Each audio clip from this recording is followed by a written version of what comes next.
नमस्कार, मेरा नाम है नील। दृष्टि आईएएस के एडिटोरियल एनालिसिस में आज आपका फिर से स्वागत है। आज हम एक ही एडिटोरियल की चर्चा कर रहे हैं इंडियन एक्सप्रेस अखबार से। इसे लिया गया है, लिखा है राजेंद्र प्रकाश साहब ने, जो कि एक रिटायर्ड मेजर जनरल हैं। क्यों हम इस एडिटोरियल को डिस्कस कर रहे हैं? क्योंकि पिछले कुछ दिनों में आफ्सपा लगातार चर्चा में रहा। हमने कई बार उसका जिक्र किया अलग अलग प्रोग्राम्स में। ज़्यादातर जो जिक्र होता है उसका, वो उसके क्रिटिक के तौर पर होता है। ये एक दूसरा पक्ष हमें मुहैया करा रहा है।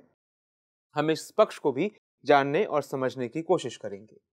शुरू कर देते हैं।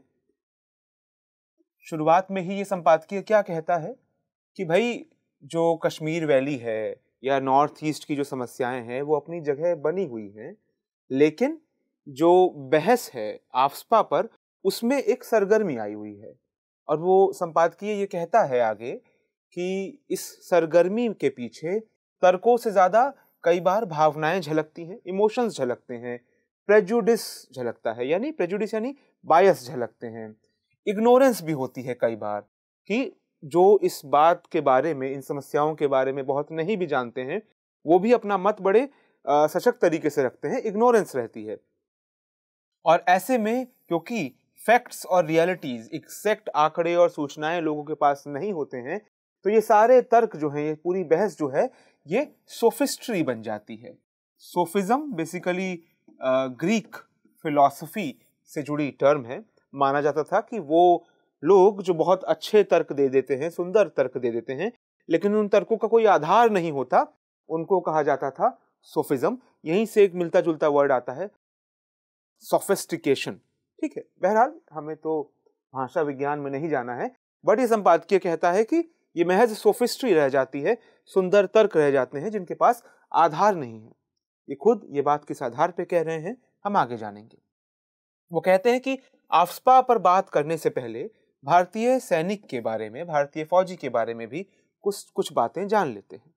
फौजी भी एक नागरिक होता है जिसके सेम राइट और ड्यूटीज होती हैं राष्ट्र के प्रति, जो किसी भी भारतीय नागरिक की होती है। ना तो वो स्टेट का गुलाम होता है, स्लेव नहीं होता है।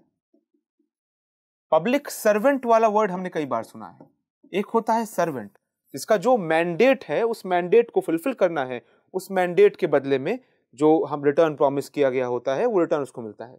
स्लेव का कोई मैंडेट नहीं होता है, उसको जो कहा गया है उसको बिना अपने विवेक का उपयोग किए उस काम को करना है। ये संपादकीय कहता है कि सैनिक कोई स्लेव नहीं है, किसी का भी नहीं है, स्टेट का भी नहीं है, और कोई डमी भी नहीं है। ऐसी चीज नहीं है कि उसका लोग कुछ भी उपयोग करके, खिलौने की तरह उपयोग करके उसको फेंक सके। वो भी एक नागरिक है, उसके सारे अधिकार हैं। लेकिन इसके बाद एक हाउएवर आता है, लेकिन जब वो फौजी के ड्रेस में होता है, जब वो अपनी ड्यूटी पर होता है या होती है, तो जो आर्टिकल 19 के अंतर्गत उसको कई अधिकार दिए गए हैं। कौन कौन से अधिकार?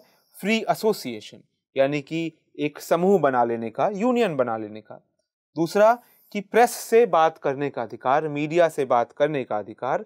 और तीसरा किसी पॉलिटिकल गतिविधि में भागीदारी करने का अधिकार। ये सारे अधिकार जो आर्टिकल 19 सभी भारतीय नागरिकों को देता है। आर्टिकल 33 कहता है कि पार्लियामेंट कई लॉज और स्टैट्यूट्स बना के आर्म्ड फोर्सेस के लिए अधिकारों को कम कर सकती है। तो आर्टिकल 19 के ये अधिकार सेना के जवानों को, सेना के लोगों को नहीं मिलते हैं। इसके अलावा सेना के लोगों पर स्टैट्यूटरी, यानी कि जो कानून बने हैं अलग, आर्मी एक्ट के अंतर्गत, नेवी एक्ट के अंतर्गत, एयरफोर्स के एक्ट के अंतर्गत, उन सब कानूनों की भी बाध्यता होती है। और इसके अलावा हर सैनिक ओथ उठाता है, हलफ उठाता है, कसम खाता है कि वो सारी लॉफुल कमांड जो उसके मिलिट्री सुपीरियर उसको दे रहे हैं, उनको अपने मृत्यु पर्यंत वो उनको फॉलो करेगा। तो ये हलफ भी एक सैनिक ने उठाया होता है। इसके बाद, ये जान लेने के बाद हमें ये समझना चाहिए कि सेना जो है वो किसी भी राज्य का, इंडियन स्टेट का फॉर एग्जाम्पल, आखिरी रिजॉर्ट है।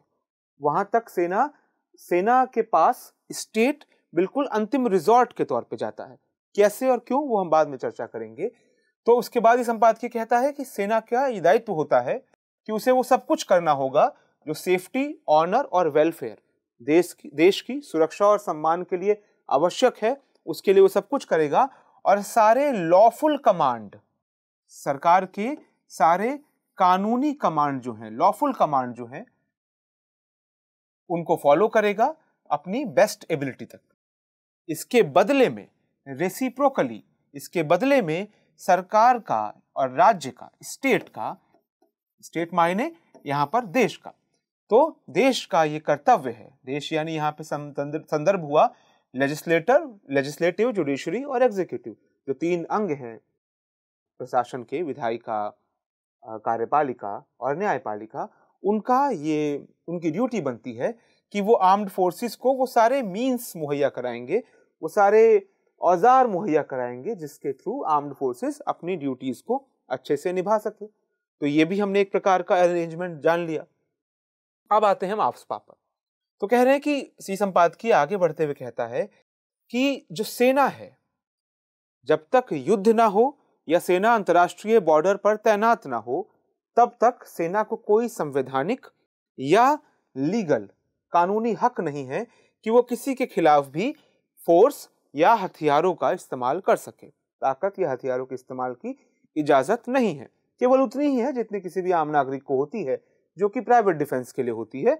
और प्राइवेट डिफेंस के लिए जब कोई नागरिक हथियारों का या ताकत का उपयोग करता है, तो फिर कोर्ट ऑफ लॉ में, अदालतों में उसको साबित करना पड़ता है कि ये प्राइवेट डिफेंस का मसला था, जिसमें सालों लगते हैं ऐसे मुकदमों में।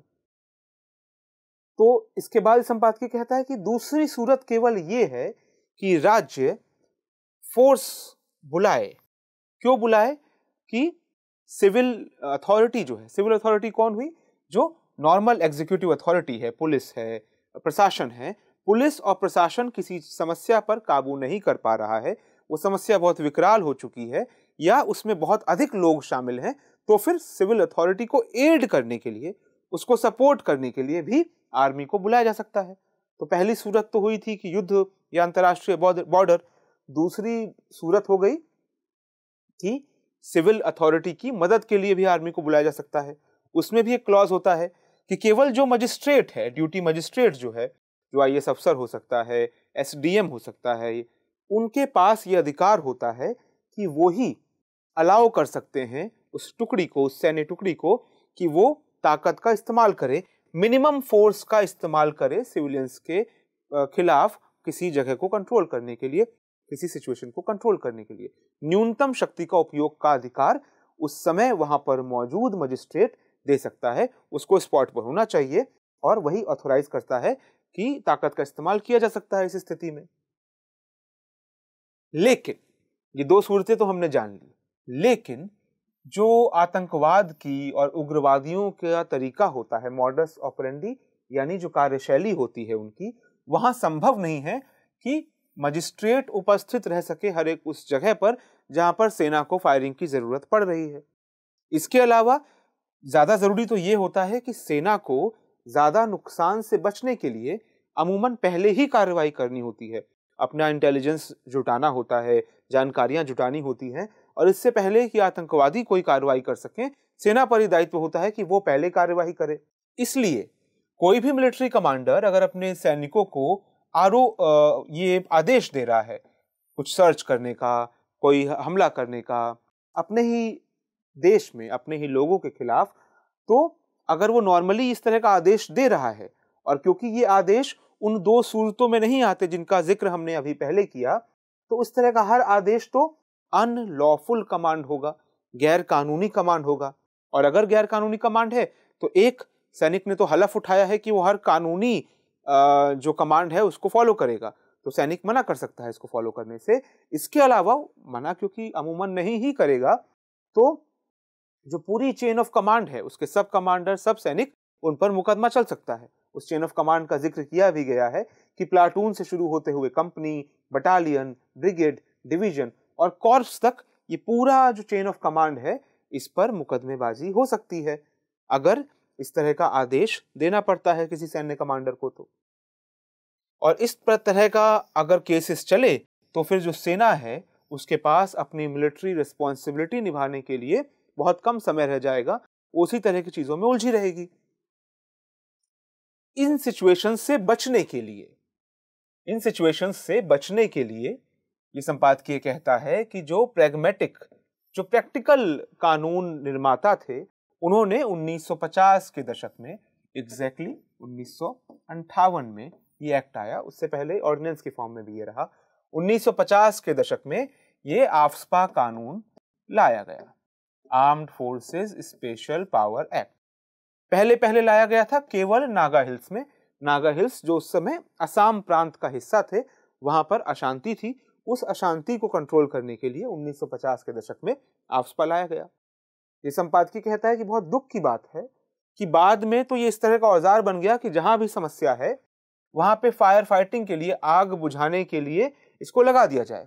ये एक पूर्व सैनिक कह रहा है कि इसको बाद में हर जगह लगाया जाने लगा जहां भी आग बुझाने की जरूरत महसूस हुई, और वो भारतीय सेना के खिलाफ नहीं, भारत की सेना के द्वारा नहीं लगाया जा रहा था, बल्कि सरकार द्वारा लगाया जा रहा था, क्योंकि वहां का जो सिविल एडमिनिस्ट्रेशन था, जो वहां का राजकीय प्रशासन था, वहां की पुलिस फोर्स थी, वो वहां पर सामान्य शासन, सामान्य रूल ऑफ लॉ, कानून का राज स्थापित करने में अक्षम साबित हो रही थी। इसके बाद इस संपादकीय कहता है कि एक लोकतंत्र में केवल इलेक्टेड गवर्नमेंट, जो चुनी हुई सरकार है, उसके पास यह अधिकार होता है कि वो किसी जगह पर शासन करे, प्रबंधन करे, गवर्न करे।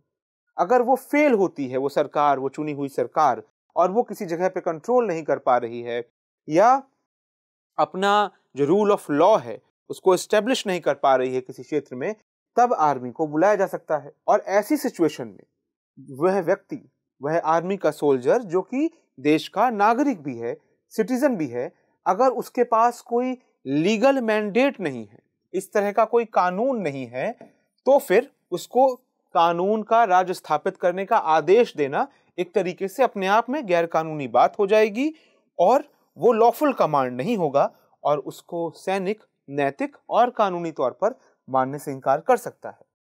लेकिन एक बार आफ्स्पा आ गया, आफ्स्पा जैसा कानून अगर इन्वोक कर दिया गया, आफ्स्पा को इन्वोक कर दिया गया, यानी लागू कर दिया गया, तो ये सैनिक की ड्यूटी हो जाती है, क्योंकि अब वो लॉ को फॉलो कर रहा है।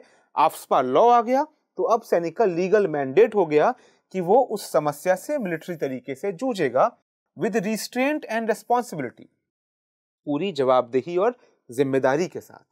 क्यों इस बात को कहना जरूरी हो रहा है जनरल साहब को? क्योंकि कई बार यह आरोप लगता है सेना पर कि जिस तरह से कार्य किया जाता है, कई बार वो कानून की चारदीवारी को, चौहद्दी को पार कर जाता है। तो संपादकीय आगे कह भी रहा है कि कई सारे रूल्स हैं, गाइडलाइंस हैं। हम जानते हैं कि इस तरह की गाइडलाइंस सुप्रीम कोर्ट द्वारा 1997 में भी दी गई थी। इस कई तरह की गाइडलाइंस हैं जो कि इस चीज के लिए वहां पर मौजूद हैं कि ह्यूमन राइट्स का वायलेशन ना हो, मानव अधिकारों का वायलेशन ना हो।